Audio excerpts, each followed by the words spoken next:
ప్రియులరా, ప్రస్తుతంలో నేను 2 సంఘాలకు సీనియర్ పాస్టర్గా ఉంటూ చక్కని శక్తివంతమైన దైవారాధన నడిపిస్తూ ఉన్నాను. ప్రతి ఆదివారము విజయనగర్ కాలనీ హైదరాబాద్లో న్యూ లైఫ్ కమ్యూనిటీ చర్చ్లో ఉదయము 8 గంటలకు దైవారాధన. అత్తాపూర్ తేజస్వి నగర్ కాలనీ హైదరాబాద్లో ట్రినిటీ కమ్యూనిటీ చర్చ్లో ప్రతి ఆదివారము ఉదయము 10:30 గంటలకు దైవారాధన. చక్కని స్తుతి ఆరాధన, ప్రభువు బల్ల, చక్కని సందేశాలు రక్షణ జీవితానికి అన్వయించి బోధిస్తూ ఉన్నాను. మిమ్మల్ని కూడా ఆహ్వానిస్తున్నాను. ఈ ఆరాధనలో దేనిలోనైనా మీరు పాల్గొనండి. యేసు ప్రభు ఆశీర్వాదాలు పొందండి. సమృద్ధి వాక్యం పరిశుద్ధ బైబిల్ పఠనకు మీ అందరినీ ప్రేమతో ఆహ్వానిస్తున్నాను. ప్రియులరా, యేసు ప్రభు మిమ్మల్ని, మీ కుటుంబాలను, మీ బిడ్డలను, మీకు కలిగిన సమస్తమును ఆశీర్వదించాలి. మరి నేను మిమ్మల్ని చూడడం లేదు, కానీ టీవీలో నేను ఎవరికైతే వాక్యం చెప్తున్నానో వారందరినీ నేను జ్ఞాపకం చేసుకుంటూ ఉంటాను. విన్న వాక్యము మీ జీవితాల్లో నెరవేరాలని, ప్రభు మిమ్మల్ని దర్శించాలని, ఆశీర్వదించాలని ముమ్మాటికి మీ కొరకు నేను ప్రేయర్ చేస్తూనే ఉంటాను. యేసు ప్రభు మిమ్మల్ని సమృద్ధిగా ఆశీర్వదించునుగాక. ప్రస్తుతంలో ప్రియులరా, మనము పౌలు తీతుకు రాసిన చిన్న పత్రికను ధ్యానిస్తూ ఉన్నాం. గత ఎన్నో వారాలుగా ఆ మొదటి కొన్ని వచనాలే చూస్తూ ఉన్నాం. ఎందుకు?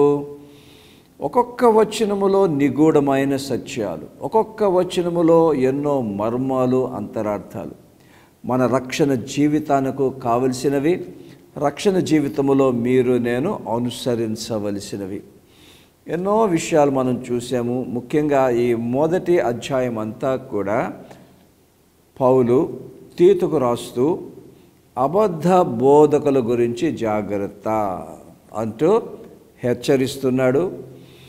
అక్కడ క్రేతులో ఉన్న విశ్వాసులను ఈ అబద్ధ బోధకుల నుండి కాపాడాలంటూ వారికి కరెక్ట్గా ఏ బోధ చేయాలో కూడా పేతురు మరి ఈ చక్కని పత్రికలో తెలియచేస్తూ ఉన్నాడు.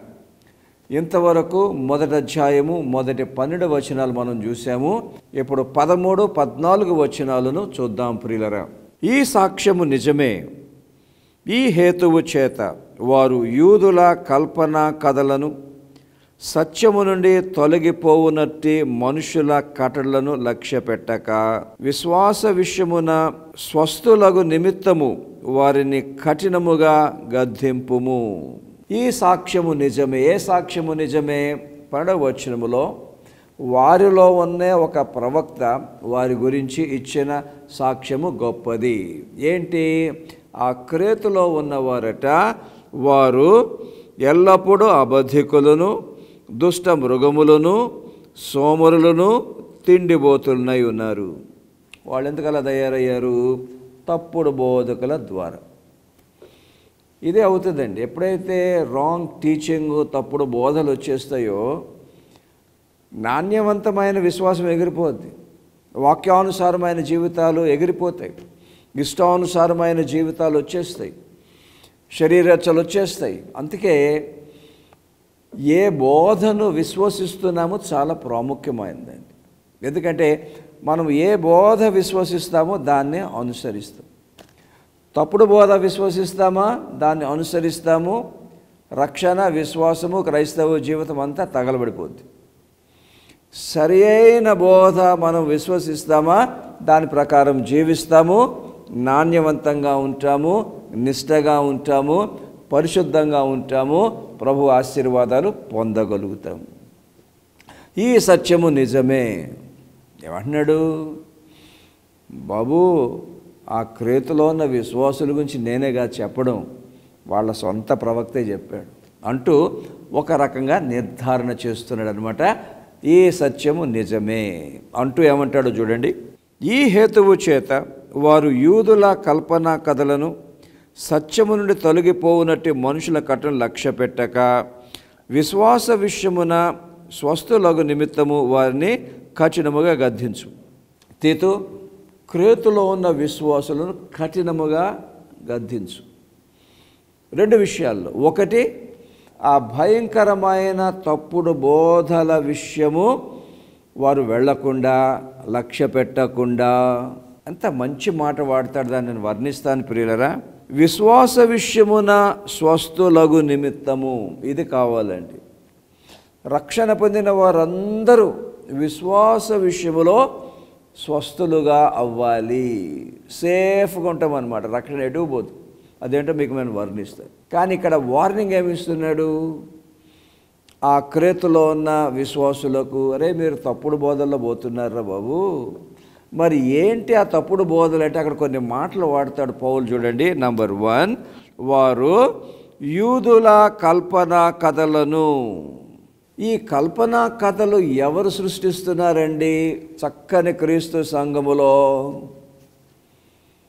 రక్షణ పొందిన యూదులు, యూదేతరులు అంటాం, జూడైజర్స్ అంటాం అన్నమాట. పౌలు చెప్పింది వింటున్నారు. యేసు ప్రభు ద్వారా రక్షణ, విశ్వాసం ద్వారా రక్షణ, కృప ద్వారా రక్షణ అన్నీ వింటున్నారు. కానీ ఆ యూదా మతములో ఉన్న కొన్ని వదిలిపెట్టడం లేదు. వాటిని కూడా మళ్ళా క్రైస్తవ్యంలోనికి తీసుకొని రావాలి. ఇది యూదుల కల్పనా కథలు.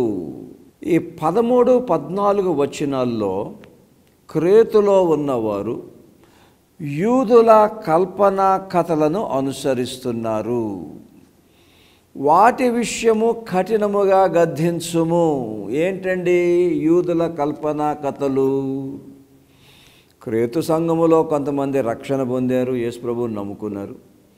వారిలో యూదులు ఉన్నారు. యూదులు ఏం చేస్తున్నారు? 4 సువార్తల్లో, క్రొత్త నిబంధనలో యేసు ప్రభువు గూర్చి అన్ని సత్యాలే, గుడ్డు, మేము కూడా రక్షణ పొందాము. కానీ పాత నిబంధనలో మా యూదా మతములో ఉన్నవి కూడా యేసు క్రీస్తునందున్న రక్షణలో కలపాలి, అవి కూడా అనుసరించాలి అంటూ గలిబిలి చేస్తున్నారండి. ఇక్కడ పరిశుద్ధాత్మ దేవుడు ఒక లోతైన విషయాన్ని తెలియచేస్తున్నాడు. ప్రసంగికులైన, పాస్టర్లైన, విశ్వాసులైన దయచేసి దీన్ని గమనించాలండి. పరిశుద్ధ బైబిల్లో ప్రియులరా, పాత నిబంధన పాత తిత్తులు, క్రొత్త నిబంధన క్రొత్త తిత్తులు. ఆ వాక్యం చదువుతున్నాను వినండి. మత్తయి సువార్త 9వ అధ్యాయము 17వ వచనం. మరియు పాత తిత్తుల్లో క్రొత్త ద్రాక్షారసము పోయరు, పోసినెడల తిత్తులు పిగిలి ద్రాక్షారసము కారిపోవును, తిత్తులు పాడగును. అయితే క్రొత్త ద్రాక్షారసము క్రొత్త తిత్తులతో పోయుదురు, అప్పుడు ఆ రెండును చెడిపోక యుడునని చెప్పాను. ఈనాడు యేసుక్రీస్తు సంఘము గ్రహించవలసిన అమూల్యమైన లోతైన సత్యము యేసు ప్రభు మాటలు. పాత తిత్తుల్లో కొత్త ద్రాక్షరసం పోయిరండి. ఎందుకు? పాత తిత్తుల్లో కొత్త ద్రాక్షరసం పోస్తే ఆ ద్రాక్షరసం ఏమవుద్ది ప్రియులరా? అది పెరుగుతుంది, అధికమవుతుంది, అప్పుడు తిత్తులు పగిలిపోతుంది. ఏమంటున్నారు ఇక్కడ? పాత తిత్తులు అంటే పాత నిబంధన ఆచారాలను కొత్త నిబంధన బోధలను కలపడానికి వీలు లేదు. కలిపామనుకోండి తిత్తులు పగిలిపోతాయి. కొత్త తిత్తులతో కొత్త ద్రాక్షరసమే పోయాలి. గమనించాలండి.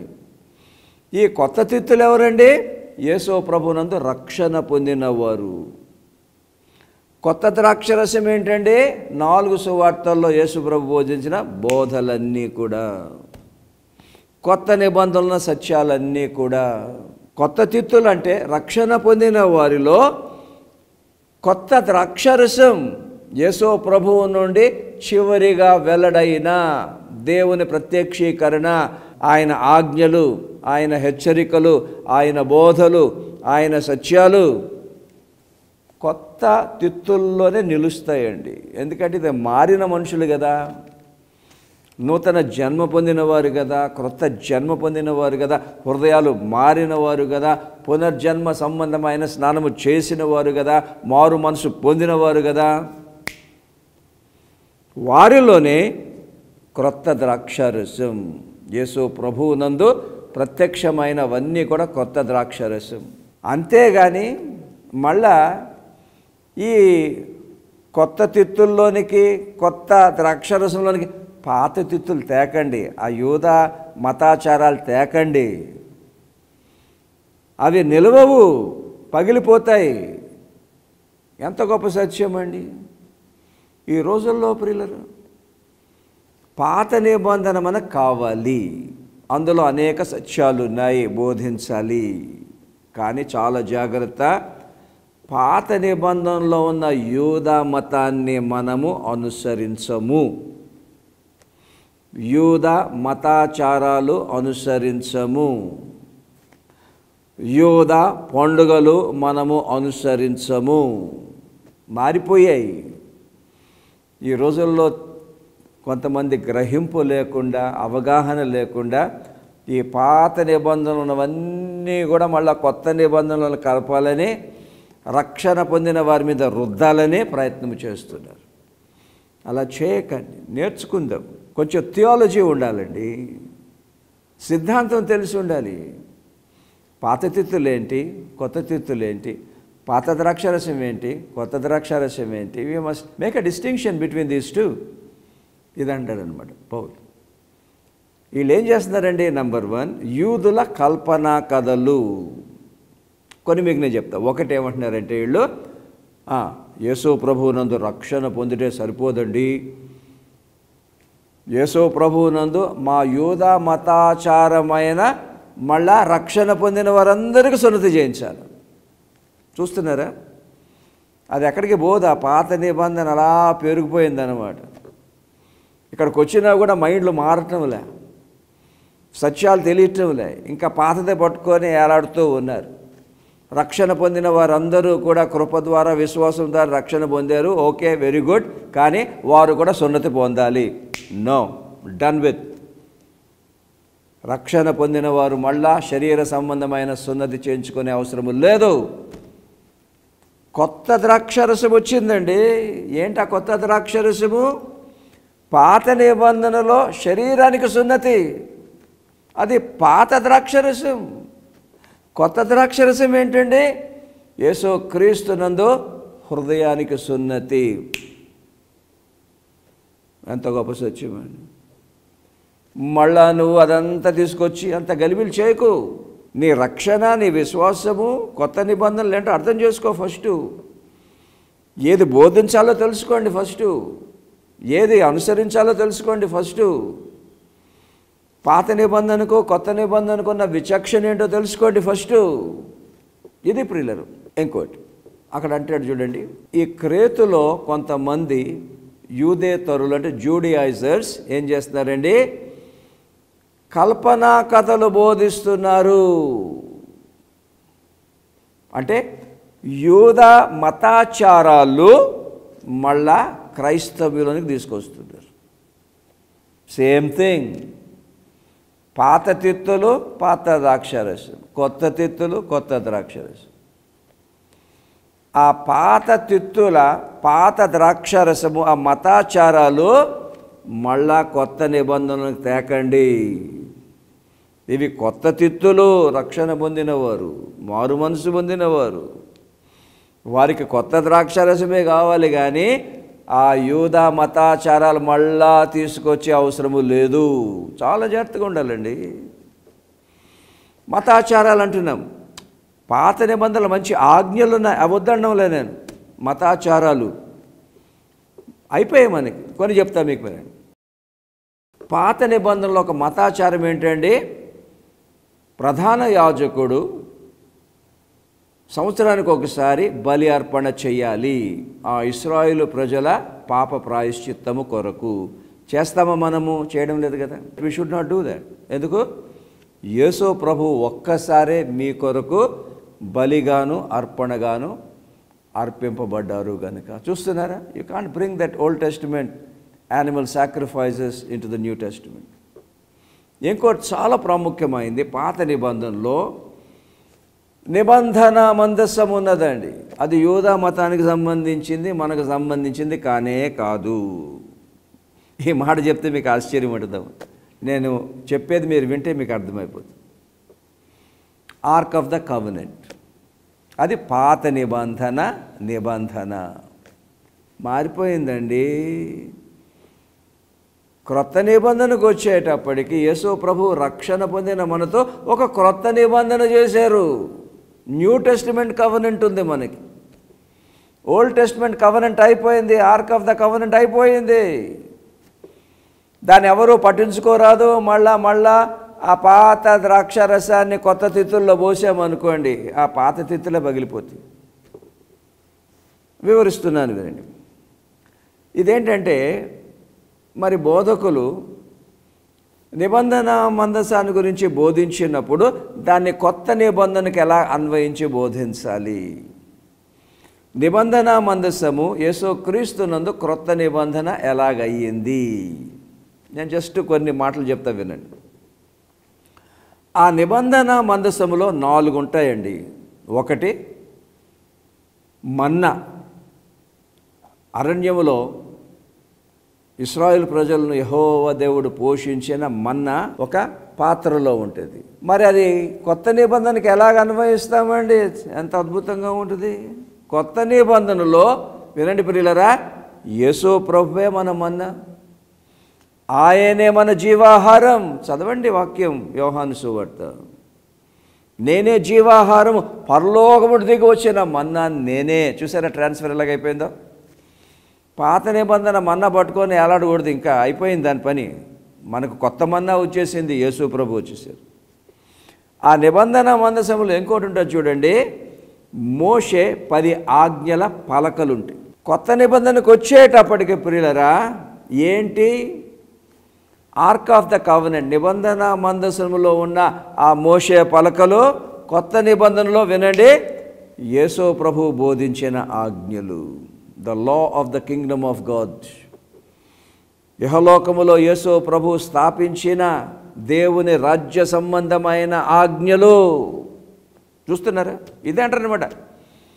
పాత తిత్తులు మోషే ఆజ్ఞలన్నీ తీసుకొచ్చేసి ఇప్పుడు మళ్ళా కొత్త తిత్తుల్లో పోయకండి.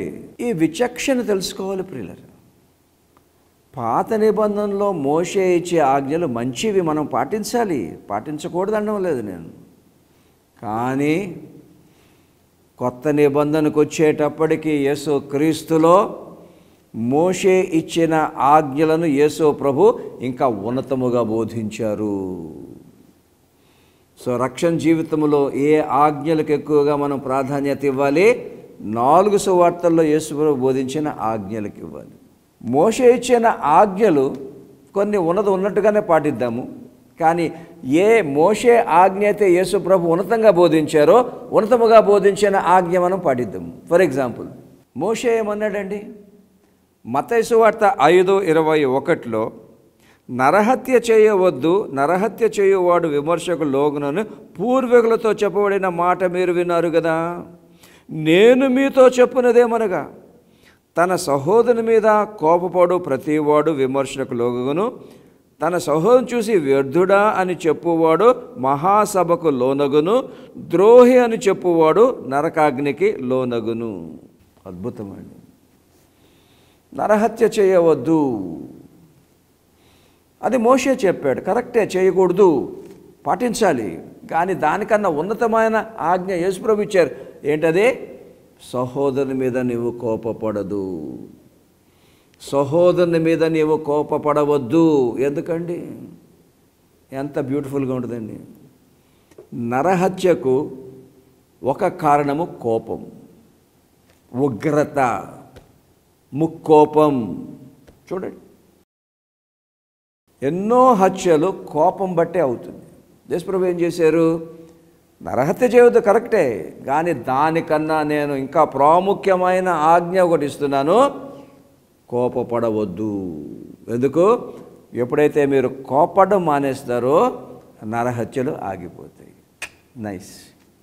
ఇదండి పాత నిబంధనలో మోషే ఇచ్చే ఆజ్ఞలకు యేసు ప్రభు ఇచ్చిన ఆజ్ఞలకు తేడా. ఇంకొక ఉదాహరణ ఇస్తున్నాను చూడండి. వ్యభిచారము చేయవద్దని చెప్పబడిన మాట మీరు విన్నారు కదా.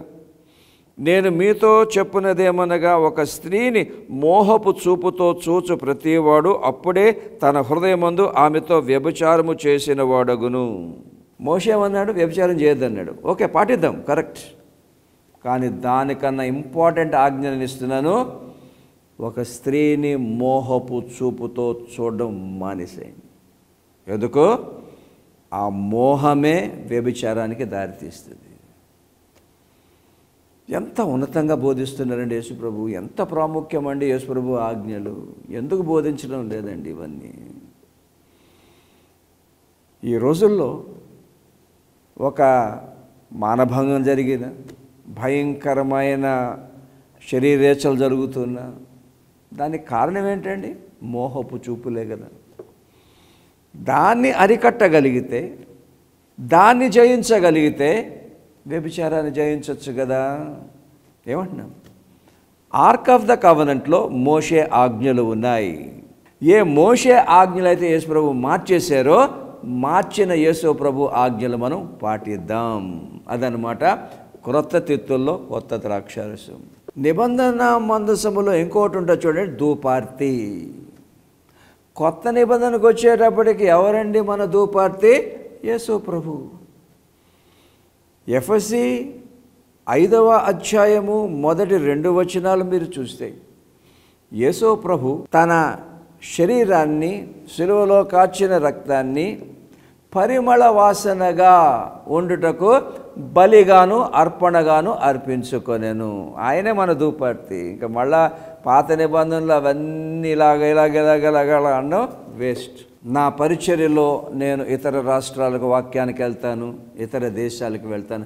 కొన్ని సంఘాల్లో నిజంగా కొత్త నిబంధన సంఘాలే, యేసుప్రభు నమ్ముకునే సంఘాల్లోనే ఇంకా ధూపార్తి వేస్తూ ఉంటారనమాట. అయిపోయిందండి బాబు. Jesus is our sweet smelling sacrifice, aroma, అంతే. ఆ నిబంధన మందసములో ఇంకోటి ఉంటుంది చూడండి, అహరోను కర్ర. అహరోను కర్ర దేనికి సాదృశ్యం అండి? అద్భుతాలు చేయడానికి. మోషే దగ్గర ఉన్న కూడా కర్రే, అద్భుతాలు. కొత్త నిబంధనకు వచ్చేటప్పటికి మన చేతిలో ఏ కర్ర లేదు. కొత్త నిబంధనకు వచ్చేటప్పటికి యేసు ప్రభువే అహరోను కర్ర. ఎందుకంటే అద్భుతాలు, స్వస్థతలు, సూచక్రియలు అన్నీ కూడా యేసు ప్రభు ద్వారానే జరగాలి. చూస్తున్నారు ఎంత చక్కగా ట్రాన్స్ఫర్ చేశానో నేను ఆ నిబంధన మందసాన్ని యేసు ప్రభులో ఉన్న క్రొత్త నిబంధనలోనికి. ఇదన్నమాట. ఆ క్రేతు సంఘములో ఈ యూదులు వారి కల్పనా కథలు తీసుకొస్తున్నారండి, మతాచారాలు తీసుకొస్తున్నారు. ఇంకో మాట కూడా చెప్తా వేరే, యూదా మతములో కొన్ని పండుగలు ఉన్నాయి. కొత్త నిబంధనలో రక్షణ పొందిన సంఘముగా మనము అందులో ఏ పండుగ ఆచరించు. అయిపోయే పండుగలు అవన్నీ యూదా మతంతో ఆగిపోయినాయి అన్నీ కూడా. మనకు కొత్త నిబంధనలో కొన్ని చక్కని పండుగలు ఉన్నాయి, వాటి మనం చేసుకుందాం. గుడ్ ఫ్రైడే అని, ఈస్టర్ అని, క్రిస్మస్ అని, అవి కొత్త నిబంధనకు సంబంధించిన పండుగలు. పాత నిబంధనకు సంబంధించిన పండుగలు యూద మతస్థులకు. కొత్త నిబంధనలో ఉన్న పండుగలు రక్షణ పొందిన విశ్వాసులకు. ఒక మాటలో చెప్పాలంటే క్రైస్తవులకు. ఏం చెప్పుకుంటున్నాం ప్రియులరా? పౌలు తీతుకిస్తున్న గొప్ప ఆదేశం. యూదేతరులు పాత నిబంధనలో ఉన్నవన్నీ తీసుకొచ్చి మళ్ళా కొత్త నిబంధనలో కాలుష్యము చేస్తున్నారు. చక్కగా రక్షణ పొందిన విశ్వాసులను గలిబిలి చేస్తున్నారు, వారి రక్షణ పాడు చేస్తున్నారు, కాలుష్యం చేస్తున్నారు.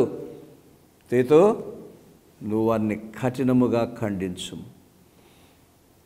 ఏది కరెక్టు? విశ్వాస విషయమున స్వస్థులగు నిమిత్తము. వచ్చే సందేశములో దీన్ని చాలా వివరముగా నేను బోధిస్తానండి. మనకు కావలసింది ఇది, విశ్వాస విషయములో స్వస్థులగుట. తప్పకుండా వినండి. ఏదైతేనప్పటికీ నీ ప్రియులరా, తప్పుడు బోధల వైపు వెళ్తే రక్షణ పతనం అయిపోతుంది. యూదా పత్రికలో నేను పోయిన సందేశాల్లో చెప్పాను, అప్పగింపబడిన బోధ అదే కావాలి మనకి. వచ్చేవారం ఇంకా వర్ణిస్తాను, వినండి, నోట్స్ తీసుకోండి, అందరికీ తెలియచేయండి సత్యాలు. ప్రార్థన చేసుకుందాం. సర్వశక్తిగల మా పరలోకపు తండ్రి, మా రక్షక యేసయ్య, పరిశుద్ధాత్మ యెహోవా దేవా, నీ గొప్ప నామాన్ని స్తుతిస్తూ ఉన్నాం. సమృద్ధి వాక్యము ద్వారా నైనా మరెన్నో లోతైన విషయాలు, ప్రాముఖ్యమైన విషయాలు ఏది సరైన బోధ, ఏది తప్పుడు బోధ, పాత నిబంధనకు కొత్త నిబంధనకు ఉన్న విచక్షణ తేటగా మాకు తెలియచేస్తున్నావు ప్రభువా. నీకు స్తోత్రమునైనా. విత్తబడిన వాక్యాన్ని విన్నవారందరి హృదయాల్లో నూతనగా ఫలింపచేయండి. మరి సత్యాలనైనా సేవకులు, పాస్టర్లు, ప్రసంగికులు అందరూ గ్రహించి మరి వారు పాత నిబంధనను కొత్త నిబంధన బోధించుటకు వాడాలే కానీ కొత్త నిబంధన వదిలేసి పాత నిబంధనను పాత నిబంధనగా బోధించరాదు అన్న సత్యాలు అందరికీ తెలియచేయమని పరిశుద్ధాత్మ దేవ, క్రీస్తు సంఘం అప్పగింపబడిన బోధలో ఉన్న సత్యాలు తెలుసుకొనుటకు, గ్రహించుటకు, అనుసరించుటకు నీవే వివేచన, జ్ఞానము, నడిపింపునిచ్చి రక్షణ పొందిన వారందరినీ ఆశీర్వదించమని వాక్యమైన బిడ్డలను మీరు దీవించండి అయ్యా. యేసయ్యా, ఇబ్బందుల్లో ఉన్న వారిని విడిపించండి. హృదయాల్లో ప్రార్థనలు ఉంటున్నాయి, ఆలకించండి, ఆశీర్వదించమని సమృద్ధి వాక్యాన్ని నీ సేవకునైన నన్ను, నీ వాక్యం విన్న ప్రజలను, మరి సార్వత్రిక సంఘాన్ని, సేవకులను, విశ్వాసులను, మా దేశాన్ని సైతం ఆశీర్వదించమని ఈ ప్రార్థన మా ప్రభు అయిన యేసు క్రీస్తు పేరిట అడుగుతున్నాము తండ్రి, ఆమెన్. ఒక ప్రాముఖ్యమైన వీడియో మీకు చూపిస్తున్నాను ప్రియులరా. మా పరిచర్య అంతటినీ చిత్రీకరించి మీ ముందు పెట్టే ఒక చక్కని వీడియో. ఈ పరిచర్యలో ప్రస్తుతము మేము కొన్ని ప్రాముఖ్యమైన సేవలు కొనసాగిస్తూ ఉన్నాం. అందులో ఒకటి టీవీ పరిచర్య. ప్రతి వారము 5 భాషల్లో, ఇంగ్లీష్, తెలుగు, మలయాళం, హిందీ అండ్ తమిళ్ భాషలో 30 లక్షల మందికి మించి వాక్యాన్ని, యేసు ప్రభు రక్షణ సువార్తను అందిస్తూ ఉన్నాం. అలాగే నేను వ్యక్తిగతంగా ఒక సువార్తికునిగా, ప్రసంగికునిగా ఎన్నో స్థలాలకు వెళ్ళి యేసు ప్రభు రక్షణ సువార్తను విశ్వాసులకు ఖచ్చితమైన బలమైన వాక్యాన్ని బోధిస్తూ వారిని ఆధ్యాత్మికంగా బలపరుస్తూ ఉన్నాను. ఎమరీ మిషన్ హాస్పిటల్ ద్వారా ఎంతోమంది పేద ప్రజలకు నాణ్యవంతమైన వైద్య సేవలు కూడా అందిస్తూ ఉన్నాం. ఎన్నో ఆపరేషన్స్ చేస్తూ ఉన్నాం. అలాగే ప్రియులరా, ప్రతి సంవత్సరము 2 సార్లు 130 మంది పాస్టర్లను అనేక సంఘాల నుండి పిలిచి వారికి రానుబోను ఖర్చులు ఇచ్చి 4 రోజులు ఉచితంగా భోజన వసతులు కల్పించి ఒక మంచి సబ్జెక్ట్ మీద వాక్యాన్ని బోధించి వెళ్ళేటప్పుడు ఒక సర్టిఫికెట్, ఒక పుస్తకము, ఒక జత కొత్త బట్టలు కూడా పెట్టడం జరుగుతూ ఉన్నది. అలాగే ప్రియులరా, 3 సంఘాలను ప్రభువు మాకు ఇచ్చారు. ఈ 3 సంఘాల్లో విశ్వాసులు ఆధ్యాత్మికంగా ఎదుగుతున్నారు. రక్షణ లేని వారు రక్షణలోనికి వస్తూ ఉన్నారు. అలాగే ప్రతి నెల కూడా ఎన్నో కుటుంబాలకు ఉచితముగా మేము బియ్యము, పప్పులు, ఇతర వస్తువులు అందిస్తూ ఉన్నాం. కాపరి మాసపత్రిక అద్భుతంగా కొనసాగుతుంది. ఈ పరిచయలన్నిటి కొరకు మీరు ప్రార్థన చేయండి, మాతో చేతులు కలపండి. మరి ఈ సేవంతటిని వర్ణించే మా సమాచార లేఖ మీకు కావాలంటే ఇక్కడ వస్తున్న వాట్సాప్ నంబర్కు మీ అడ్రస్ వెంటనే పంపించండి. నేను ఈ సమాచార లేఖ మీకు పంపిస్తాను. అంతేకాకుండా ఉచితంగా ఒక కాపీ మా కాపరి మాసపత్రికను కూడా మీకు పంపించడం జరుగుతుంది. మా న్యూ లైఫ్ అసోసియేట్స్ పరిచర్యలో స్థాపింపబడిన ఎమరీ మిషన్ హాస్పిటల్కు అరుదైన ఆర్థోపెడిక్ రోబోట్ను యేసు ప్రభు అనుగ్రహించారు. Robotic total knee replacement surgeries మరియు hip replacement surgeries doctor Suhas Maslamani గారి ద్వారా మన ఎమరీ మిషన్ హాస్పిటల్లోనే చేయడం ప్రారంభించాము. Robotic total knee replacement surgery మరియు ఇతర ఆర్థో సేవలకు ఈ నంబర్లు వెంటనే సంప్రదించండి. 9100760257, 98480189441.